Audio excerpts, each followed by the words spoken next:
Antropología de la transferencia de emociones. Ella estudia cómo las interacciones humanas de las personas transfieren inconscientemente en nuestras emociones, deseos y expectativas.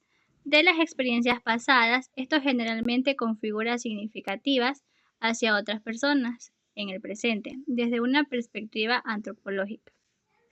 La transferencia nos permite entender cómo las emociones y los vínculos de nuestro pasado se pueden reactivar y se pueden proyectar en dinámicas actuales, moldeando así los compartimientos, las percepciones, los vínculos y los distintos contextos culturales y sociales.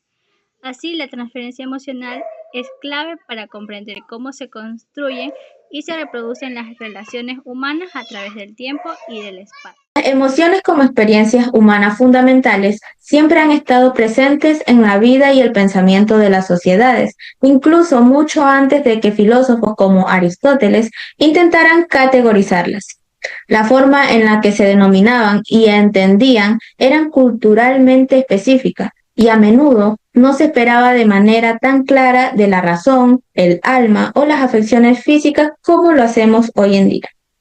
Las antiguas culturas usaban términos específicos para referirse a las emociones. En este caso, en Grecia presocrática utilizaban el término patos, que era sufrimiento o afección externa. También utilizaban timos, que era espíritu, ira o impulso vital en el pecho, como en Homero. Y pronoia, que era la previsión ligada a estados mentales. Por otra parte, en Egipto utilizaban el término ib, corazón, como sede de inteligencia, memoria y emociones basado en el juicio de los muertos. Y ba, personalidad con expresiones emocionales. Y en Mesopotamia, estados intensos como llanto o rabia atribuidos a dioses o desequilibrio. Así, no formaban una categoría psicológica autónoma, sino afecciones corporales, impulsos vitales o funciones del alma. La primera obra en tratar sobre las emociones sistemáticamente es Filebo, de Platón, donde él las denominaría como aquella fuerza que debe ser controlada por la razón, porque así se lleva una buena vida, según él. Luego, en el siglo IV a.C., Aristóteles las denominaría como aquellas respuestas corporales a determinados estímulos. ¿A cuáles estímulos me refiero? A los estímulos de percepción y razón. Posteriormente a ello, en el siglo XVI, en 1558, se usaría el término emoción, demotio o moveré, o movimiento hacia. Pero ¿dónde se escuchó este término? Se escuchó por Giovanni Bautista, donde él habló en su obra Magia Naturalis. Pero antes de esto, en los textos griegos y romanos antiguos ya se hablaba del alma, donde se hablaba de la ira, de la felicidad o de la tristeza. Las emociones en la Edad Media eran conocidas como los impulsos corporales del alma, pero este concepto fue evolucionando gracias a los estudios científicos del siglo XIX. Entre estos se encuentra la obra de Charles Darwin, conocida como La expresión de las emociones del hombre y los animales. También está la obra de William James, conocida como Los principios psicológicos. Estos estudios llegaron al concepto de que las emociones son combinaciones de procesos fisiológicos, cognitivos y culturales. La epistemología de las emociones se encarga de estudiar cómo sabemos qué son las emociones, cómo las entendemos, cómo las definimos y qué bases tienen en la mente y en el cuerpo. Es decir, analizan el origen del conocimiento sobre las emociones y cómo se explican desde la ciencia.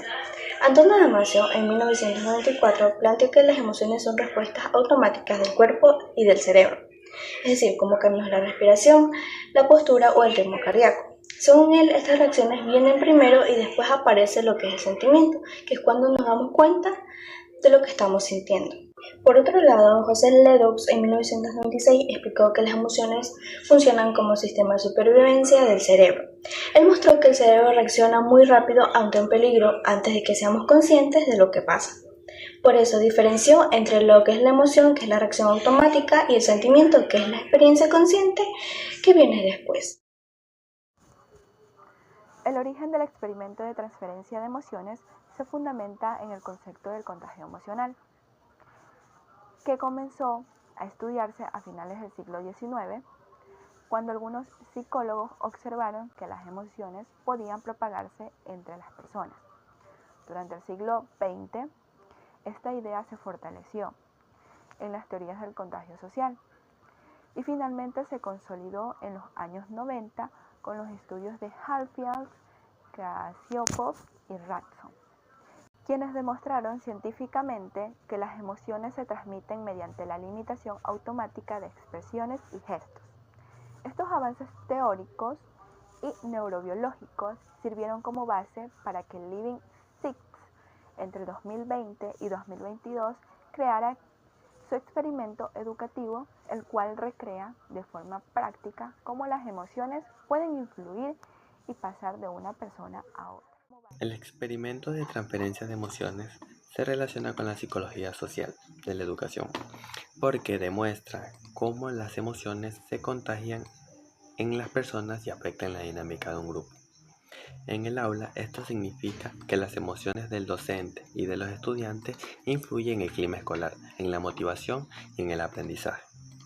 Si predominan emociones positivas, facilita la participación y el aprendizaje de los estudiantes, mientras que si predominan emociones negativas, va a causar conflicto y desinterés en parte de los estudiantes.